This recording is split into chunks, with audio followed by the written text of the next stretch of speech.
ఈ రోజుల్లో ఉండేటువంటి సమాజాన్ని కానీ గమనిస్తూ ఉన్నట్లయితే ఎక్కడ చూసినప్పటికీ కూడా అన్యాయం, అక్రమం విస్తరించిపోతూనే ఉంది. దొంగతనం చేసేవాడు చేస్తూనే ఉన్నాడు, హత్య చేసేవాడు చేస్తూనే ఉన్నాడు, మానభంగం చేసేవాడు చేస్తూనే ఉన్నాడు, దొంగతనం చేసేవాడు చేస్తూనే ఉన్నాడు. ప్రతి వాడు కూడా సాటి మనిషిని దోచుకుంటూనే ఉన్నాడు. ఈవెన్ గవర్నమెంట్ కూడా వాళ్ళని ఆపలేకపోతూ ఉంది. మనం తినేటువంటి ఆహారంలో సైతం ఈ రోజుల్లో చూస్తే కల్తీ అయిపోయింది. కాబట్టి చాలామంది అనారోగ్యాన్ని కొని తెచ్చుకుంటూ ఉన్నారు. కాబట్టి గొప్పోళ్ళుగానే మిగిలిపోతున్నారు. పేదవాడి యొక్క ఆకలి తీరడం అనేటువంటిది అది ఒక కలగానే మిగిలిపోతూ ఉంది. అయితే ఇటువంటి సమయాల్లో ప్రతి మనిషికి కూడా ఒక ఆలోచన వస్తుంది. భూమి మీద ఇంత ఘోరమైనటువంటి పరిస్థితి, క్రూరమైనటువంటి పరిస్థితి, దుస్థితి, దుష్టత్వంతో నిండినటువంటి ఈ ప్రపంచంలో అసలు దేవుడు ఎక్కడున్నాడు? దేవుడు ఎందుకు భూమి మీద ఇంత దుష్టత్వాన్ని అనుమతించాడు అనేటువంటి ప్రశ్న ఖచ్చితంగా మనందరికీ కూడా వస్తుంది. అయితే ఇక్కడ మనం గమనించాల్సినటువంటి విషయం ఏంటంటే, భూమి మీద ఉండేటువంటి ఇంత దుష్టత్వానికి, ఇంత దుస్థితికి, ఇంతగా బాధపడాల్సినటువంటి పరిస్థితికి దేవుడు కారణం కాదు. ఈ విషయం గురించి మనం బైబిల్లో కానీ చూసినట్లయితే బైబిల్ దీనంతటి గురించి ప్రాముఖ్యంగా ఒక 5 విషయాలు మనతో చెప్తూ ఉంది. ఏంటి 5 విషయాలంటే, మొట్టమొదటిది మానవునికి ఇచ్చినటువంటి స్వేచ్ఛనే దుష్టత్వానికి అనగా భూమి మీద ఉండేటువంటి చెడుతనానికి కారణం. అవును, దేవుడు మనిషిని భూమి మీద సృష్టించిన తర్వాత మనిషికి స్వేచ్ఛ ఇచ్చాడు. స్వేచ్ఛ అంటే ఏంటి? మనిషి ఏదైతే చేయాలనుకుంటాడో దాన్ని చేయడానికి పూర్తిగా అనుమతించడాన్నే స్వేచ్ఛ అని అంటారు. దాన్ని అంగీకరించడాన్నే స్వేచ్ఛ అని అంటారు. అంటే దానికి మాటలో చెప్పాలంటే, మనిషి మంచి చేయాలనుకుంటే చేయొచ్చు, మంచి చెడు చేయాలనుకుంటే చేయొచ్చు. ఆ యొక్క ఫెసిలిటీని దాన్ని స్వేచ్ఛ అంటారు. ఆ స్వేచ్ఛని దేవుడు మనిషికి ఇచ్చాడు. అయితే మనుషులు అనొచ్చు, ఎందుకు దేవుడు మనిషికి స్వేచ్ఛనిచ్చాడు? ఆ స్వేచ్ఛ లేకపోతే ఈరోజు మనందరం హాయిగా ఉండేవాళ్ళం కదా అని సగటు మనిషికి ఈ ఆలోచన వస్తుంది. ఓకే, మీరు అనుకున్నట్టుగానే మనిషికి స్వేచ్ఛ లేదనుకోండి, దేవుడు స్వేచ్ఛని తీసేయాలనుకున్నాడు అనుకోండి, అప్పుడు దాని అర్థం మీరు చెప్పేది ఏంటో తెలుసా? దేవుడు ఒక రోబోల్ని తయారు చేయాలనేటువంటిదే మీ యొక్క ఆలోచన. అంటే మనిషికి మీరు చూడండి స్వేచ్ఛ ఉంది, రోబోలకు ఉండేటువంటి వ్యత్యాసం ఏంటంటే, మనిషికి రోబోకి ఉండేటువంటి వ్యత్యాసం, రెండింటికి ఉండేటువంటి వ్యత్యాసం ఏంటనంటే, మనిషికి స్వేచ్ఛ ఉంటుంది. అతను మంచి చేయాలనుకుంటే చేయొచ్చు, చెడు చేయాలనుకుంటే చెడు చేయొచ్చు. కానీ రోబోకి ఆ విధంగా కాదు. మనం మంచి చేయాలని ప్రోగ్రామ్ చేస్తే అది మంచిగా చేస్తుంది, చెడు చేయాలని ప్రోగ్రామ్ చేస్తే అది చెడే చేస్తుంది. మనం ఎలా ప్రోగ్రామ్ చేస్తామో అది అలానే చేస్తుంది. ఒకవేళ దేవుడు మనుషులందరి చేత మంచి చేయించాలనుకున్నాడు అనుకోండి, దేవుడు అప్పుడు రోబోలను తయారు చేసి ఉండొచ్చు, స్వేచ్ఛ లేనటువంటి మనుషుల్ని తయారు చేసి ఉండొచ్చు. కాబట్టి దేవుడికి అది నచ్చలేదు. అంత మాత్రమే కాదు, మనిషికి కూడా అది నచ్చలేదు. ఎందుకనంటే మనిషి ఫ్రీడమ్ కోరుకుంటాడు, మనిషి స్వేచ్ఛని కోరుకుంటాడు, మనిషి స్వేచ్ఛాజీవి. అయితే మనిషి ఏం చేశాడంటే, దేవుడు తనకిచ్చినటువంటి ఈ స్వేచ్ఛను ఉపయోగించుకొని మనిషి చెడు చేయడం కోసం, చెడ్డ పనులు చేయడం కోసం దాన్ని ఉపయోగిస్తూ ఉన్నాడు. ఈ చెడ్డ పనులు చేయడాన్నే బైబిల్ ఏముంటుందనంటే పాపం అని అంటుంది. పాపం అనేటువంటి పదంతో మనిషిలో ఉండేటువంటి దుష్టత్వాన్ని, చెడుతనాన్ని నిర్వచిస్తూ ఉంది. అయితే గుర్తించండి, ఎక్కడైతే పాపం ఉంటుందో అక్కడ దేవుడు ఉండడు. ఎక్కడైతే వెలుగు ఉంటుందో అక్కడ చీకటి ఏ విధంగా అయితే ఉండదో, ఎప్పుడైతే భూమి మీద పాపం అనేటువంటిది వచ్చిందో దేవుడు భూమికి పూర్తిగా దూరం అయిపోయాడు. ఎందుకనంటే దేవుడు పవిత్రమైన వాడు, భూమి పాపంతో నిండిపోయింది. వీళ్ళిద్దరికి ఎలా సింక్ అవుతుంది? సింక్ అవ్వదు. కాబట్టి దేవుడు మనిషిని విడిచిపెట్టేయాల్సినటువంటి పరిస్థితి వచ్చింది. ఆ తర్వాత మనిషికి తాను చేసుకున్నటువంటి ఈ యొక్క పాపం వలన అతనికి మరణం వచ్చింది. దీన్నే బైబిల్ చెప్తూ ఉంది. చూడండి, రోమ 5:12 ఇట్లుండగా, ఒక మనుష్యుని ద్వారా పాపమును, పాపము ద్వారా మరణమును లోకములో ఎలాగో ప్రవేశించనో ఈ భూమి మీదకి వచ్చాయి, అలాగునే మనుషులందరూ పాపము చేసినందున మరణము అందరికీ సంతృప్తమాయను. కాబట్టి బైబిల్ మనకి చెప్పేది ఏంటి అనంటే, దేవుడు మనిషికి ఇచ్చినటువంటి స్వేచ్ఛని మనిషి దుర్వినియోగం చేసుకున్నాడు. తద్వారా మనిషి స్వేచ్ఛను ఉపయోగించుకొని పాపాన్ని చేశాడు. అయితే ఆ పాపం వల్లే మనిషికి మరణం వచ్చింది. అందుకే ఈ రోజుల్లో ఉండేటువంటి మనిషి భయపడుతున్నాడు ఈ మరణ భయంతో. దానికి కారణం మనిషి చేసుకున్నటువంటి తప్పే. రెండో విషయం మీరు గమనించినట్లయితే, మనిషి పాపం వలననే భూమి దుష్టత్వంతో నిండిపోయింది. అయితే భూమి మీద ఇంత దుష్టత్వానికి మనిషి కారణం కానే కాదు. మనిషి దేవుడిని నిందిస్తూ ఉంటాడు. కానీ వాస్తవానికి కారణం ఏంటనంటే మనిషిలో ఉండేటువంటి ఆ పాపమే, పాపపు లక్షణమే.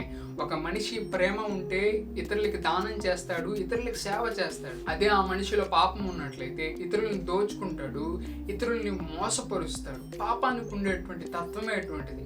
కాబట్టి ఈ పాపానికి ఉన్నటువంటి రిజల్ట్ వల్లే భూమి ఈరోజు ఇంత దుష్టత్వంతో నిండిపోయింది. మనుషుల్లో ప్రేమ చల్లారిపోతుంది. దాన్నే బైబిల్ చెప్తుంది.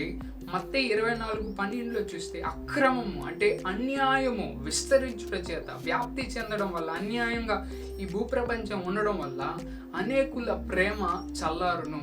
అనేక మందిలో ఉండేటువంటి ప్రేమ చల్లారిపోతుంది అని బైబిల్ చెప్తుంది. పాపము, ప్రేమ వారి రెండింటికి కూడా పడదు. ఎందుకనంటే అవి రెండు కూడా పూర్తి విరుద్ధమైనటువంటివి. కాబట్టి ఆ పాపం వల్లే మనిషి ఈరోజు అంతగా బాధపడాల్సినటువంటి పరిస్థితి వస్తుంది. అయితే ఇక్కడ ఇంకో విషయం గమనించాలి. కేవలం మనిషి మాత్రమే దీంతో బాధపడట్లేదు. దేవుడు కూడా మన బాధను చూసి ఆయన కూడా బాధపడుతున్నాడు. చూడండి, మూడో విషయం ఏంటంటే మన దుస్థితిలో దేవుడు కూడా బాధపడుతున్నాడు. అవును, దేవుడు బాధపడతాడు. దేవుడికి కూడా ఎమోషన్స్ ఉన్నాయి. దేవుడు కూడా మనలాగే ప్రేమ, దుఃఖం, బాధ, ఇవన్నీ కూడా సంతోషం, ఇవన్నీ కూడా దేవుడికి కూడా వస్తాయి. మనకి ఏ విధంగా అయితే వస్తాయో ఇవన్నీ దేవుడికి కూడా వస్తాయి. ఎందుకంటే మనల్ని కలుగజేసింది దేవుడి. అయితే భూమి మీద మనుషులందరూ కూడా ఈ బాధపడుతూ ఉన్నప్పుడు అయితే దేవుడు కూడా ఏం చేస్తాడంటే ఖచ్చితంగా ఆయన బాధపడుతున్నాడు. బైబిల్లోనే చూడండి, ఆదికాండం 6వ అధ్యాయం మీరు చూస్తే 5-6 వచనాలు, నరుల చెడుతనము భూమి మీద గొప్పదనియు, వారి హృదయము యొక్క తలంపులలో ఊహ అంతయు ఎల్లప్పుడూ కేవలము చెడ్డదనియు యెహోవా చూచి తాను భూమి మీద నరులను చేసినందుకు యెహోవా అంటే దేవుడు సంతాపము నుండి తన హృదయములో నొచ్చుకొనెను. దేవుడు భూమి మీద ఉండేటువంటి మనుషులను చేసిన దానికి, వాళ్ళ యొక్క ఆలోచనలను చూసినప్పుడు, వాళ్ళ యొక్క ఆలోచనలో ఉండేటువంటి దుష్టత్వాన్ని ఆయన చూసినప్పుడు దేవుడు నొచ్చుకున్నాడు. అబ్బా, ఎందుకు చేశానబ్బా వీళ్ళని అనేటువంటి ఆలోచన దేవుళ్ళో వచ్చింది. వీళ్ళు ఇంత బాధపడుతున్నారు, ఇంత బాధను కొని తెచ్చుకున్నారు అనేటువంటి ఆలోచన దేవుడికి వచ్చింది. కాబట్టి దేవుడు కూడా మనతో బాధపడుతూనే ఉన్నాడు. అంత మాత్రమే కాదు, దేవుడు మనిషిని ఈ మరణం నుంచి రక్షించడానికి ఆయన భూమి మీదకి వచ్చినప్పుడు కూడా దేవుడు ఇదే పని చేశాడు. ఒకసారి యేసు ప్రభు యొక్క ఫ్రెండ్ చనిపోతే, మరణిస్తే యేసు ప్రభు అక్కడ సమాధి దగ్గరికి వెళ్ళి ఏడ్చినట్లు బైబిల్ చెప్తుంది. చూడండి, యోహాను 11:35లో యేసు కన్నీళ్లు విడిచాను. అంటే యేసు ఆ సమయంలో మనిషికి వచ్చినటువంటి మరణాన్ని చూసి, అయ్యో మనిషి ఇంతగా మరణ భయంతో చచ్చిపోతున్నాడే అనేటువంటి ఆలోచన మనిషికి, దేవునికి వచ్చినప్పుడు దేవుడు ఆ ఆలోచనను బట్టి ఎంతగానో బాధపడినట్లు, అక్కడ కన్నీళ్లు విడిచినట్లు మనం చూడొచ్చు. కాబట్టి ఇక్కడ మనం ఒక విషయం జ్ఞాపకం చేసుకోవాలి. భూమి మీద మనిషి ఇంత బాధపడుతున్నప్పుడు దేవుడు సంతోషంగా లేడు. ఆయన కూడా మనతో పాటు బాధపడుతున్నాడు. అయితే దేవుడు కేవలం బాధపడతాడా? ఇంకా భూమి మీద అన్యాయం చేసే వాళ్ళని, దుష్టత్వం చేసే వాళ్ళని ఆయన ఆపలేడా? ఎందుకు ఆపలేడు? ఆయన ఖచ్చితంగా ఆపగలడు. తాగి డ్రైవ్ చేస్తున్నటువంటి ఒక మనిషి యాక్సిడెంట్ చేయకుండా తద్వారా వచ్చేటువంటి ఆ యొక్క చెడ్డ పరిణామాన్ని దేవుడు ఆపగలడు. అంత మాత్రమే కాదు, ఒక కన్స్ట్రక్షన్ చేసేటువంటి, చెడ్డగా కన్స్ట్రక్షన్ చేసేటువంటి, నకిలీ సిమెంట్, కాంక్రీట్ వేసి కన్స్ట్రక్షన్ చేసి ఆ తర్వాత అనేక మందికి దుఃఖాన్ని తెచ్చేటువంటి ఒక కాంట్రాక్టర్ ఆ యొక్క కన్స్ట్రక్షన్ కట్టకుండా దేవుడు ఆపగలడు. దొంగవాడు దొంగతనం చేయకుండా ఆపగలడు. ఒక మనిషి తాగుబోతు అవ్వకుండా, తను మత్తుకు బానిస అవ్వకుండా దేవుడు ఆపగలడు. మనుషులు గవర్నమెంట్కి ట్యాక్స్ కట్టకుండా ఎగ్గొట్టేటువంటి వాళ్ళందరినీ కూడా దేవుడు ఆపగలడు. భర్తని మోసం చేసేటువంటి భార్యని దేవుడు ఆపగలడు. అదేవిధంగా భార్యని మోసం చేస్తూ మరొక కాపురం పెట్టినటువంటి మనిషిని దేవుడు ఆపగలడు. ఎగ్జామ్లో కాపీ కొట్టి పాస్ అయ్యేటువంటి మనిషిని దేవుడు ఆపగలడు. ఇలా చెప్పుకుంటూ పోతే దేవుడు ప్రతి మనిషిని కూడా ఆపగలడు. ఆయనకి అంత శక్తి ఉంది. అయితే ఎందుకు దేవుడు ఆపట్లేదు? ఎందుకు ఆపట్లేదు అని అంటే, ఒకవేళ దేవుడు అలా ఆపాడనుకోండి, మనిషికి ఉండేటువంటి స్వేచ్ఛకి అడ్డొస్తుంది. దేవుడు మనిషికి స్వేచ్ఛనిచ్చాడు. ఒకవేళ దేవుడు మనం చేయాలనుకున్నటువంటి ప్రతి పనిలో ఏలు పెట్టాడు అనుకోండి, ప్రతి పనిలో అడ్డం తగిలాడు అనుకోండి, అప్పుడు దేవుడు మనిషికి ఇచ్చినటువంటి స్వేచ్ఛ ఏమైపోతుంది? అది హరించిపోతుంది. అది స్వేచ్ఛ ఇచ్చినట్లు కాదు. అందుకే దేవుడు ఏం చేశాడనంటే ఈ ఆపే ప్రాసెస్ని, మనిషి తప్పు చేస్తుంటే ఆపేటువంటి ప్రాసెస్ని కొంతకాలం పోస్ట్ పోన్ చేశాడు. అంటే మనిషి భూమి మీద బ్రతికినంత కాలము కూడా మనిషికి దేవుడు పూర్తి స్వేచ్ఛ ఇస్తాడు. మనిషి ఏది చేసినప్పటికీ కూడా దేవుడు ఏమాత్రం కూడా అడ్డు చెప్పడు. అయితే ఒక రోజు వస్తుంది, ఆ రోజు ఖచ్చితంగా దేవుడు భూమి మీద ఉండేటువంటి ప్రతి మనిషికి కూడా తీర్పు తీరుస్తాడు. బైబిల్ దీని గురించి చెప్తుంది. 4వ విషయం ఏంటి అని అంటే, ఒకానొక రోజు దేవుడు మనుషుల క్రియలకి తీర్పు తీరుస్తాడు అని బైబిల్ మనకి చెప్తుంది. చూడండి, బైబిల్లో హెబ్రీ 9:27లో చూస్తే, మనుషులు ఒక్కసారే మృతి పొందవలనని నియమింపబడెను, ఆ తరువాత తీర్పు జరుగును. మనుషులు ఒక్కసారే చనిపోవాలని దేవుడు డిసైడ్ చేశాడు. అయితే చనిపోయిన తర్వాత ఏమవుతుంది? భూమి మీద ఎవరైతే ఏ పనులు చేశారో, మంచి పనులు చేసినటువంటి వారు మంచి పనులు, చెడ్డ పనులు చేసినటువంటి వారు చెడ్డ పనులు, ఆ రోజు దేవుడు తీర్పు తీరుస్తాడు.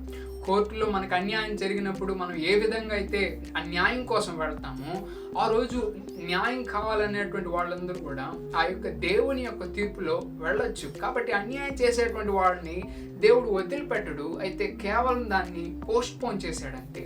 అయితే చివరి విషయం ఏంటనంటే, మనము దేవుని యందు నమ్మిక ఉంచితే దేవుడు చెడును కూడా మంచిగా మార్చగలడు. అవును, ఇది నిజమే. అయితే మనకు ఉండేటువంటి బిగ్గెస్ట్ బెనిఫిట్ ఏంటి అని అంటే, భూమి మీద ఎవరైనా మనకు చెడు చేయాలనుకున్నా, భూమి మీద ఎవరైనా మనకు అన్యాయం చేయాలనుకున్నా, ఎప్పుడైతే దేవుడు మనకు తోడుగా ఉంటాడో ఆ అన్యాయాన్ని దేవుడు మనకు ఉపయోగంగా మారుస్తాడు. వాళ్ళు చేసేటువంటి చెడుని మనకు మంచిగా ఉపయోగపడేటట్టు చేస్తాడు. దేవుడు దాంట్లో ఆరితేరినటువంటి వాడు. ఆయన పిహెచ్డి చేస్తున్నాడు దాంట్లో. అంతగా ఆయన బైబిల్లో ఉండేటువంటి చాలామంది భక్తుల్ని కానీ చూస్తే, మనుషులు వాళ్ళని ఏ విధంగా మోసం చేయాలని ప్రయత్నం చేసినప్పటికీ కూడా దేవుడు చివరికి వాళ్ళ జీవితాన్ని ఒక అద్భుతమైనటువంటి జీవితంగా మార్చాడు. ఆ మోసాన్నే వాళ్ళకు ఉపయోగపడేటట్టుగా మార్చాడు. ఆ మోసాన్నే వాళ్ళకి మేలు జరిగేటట్టుగా దేవుడు మార్చాడు. బైబిల్లో చూడండి, రోమా 8:28లో, దేవుని ప్రేమించు వారికి, అనగా ఆయన సంకల్పము చొప్పున పిలువబడినటువంటి వారికి మేలు కలుగుటకై సమస్తమును సమకూడి జరుగుచున్నవని, మేలు కలుగుటకై సమస్తమును సమకూడి జరుగుచున్నవని ఎరుగుదుము. అంటే మేలు కలగడం కోసమే మనిషికి జరిగేటువంటిది ఏదైనా సరే, ఆ సమస్తాన్ని కూడా, మంచి చెడైనా సరే, దాని అంతటినీ కూడా దేవుడు మేలు కొరకు మారుస్తానన్నాడు. కాబట్టి ఎప్పుడైతే మనం దేవుని మీద నమ్మకం ఉంచుతామో, ఆ ఉంచుకున్నటువంటి నమ్మకాన్ని దేవుడు ఎప్పుడు కూడా వ్యర్థం చేయడు. ఖచ్చితంగా ఆయన ఆ చెడుని మంచిగా మార్చగలడు. అయితే మనం దేవుణ్ణి విమర్శించడానికి ఇక్కడ మనిషికి అవకాశం లేదు. మనిషికి ఇచ్చినటువంటి స్వేచ్ఛనే ఇంత దుష్టత్వానికి దారితీస్తుంది. అయితే మనిషి చేసేటువంటి ప్రతి చెడ్డ పనికి ఒకరోజు దేవుడు తీర్పు తీరుస్తాడు.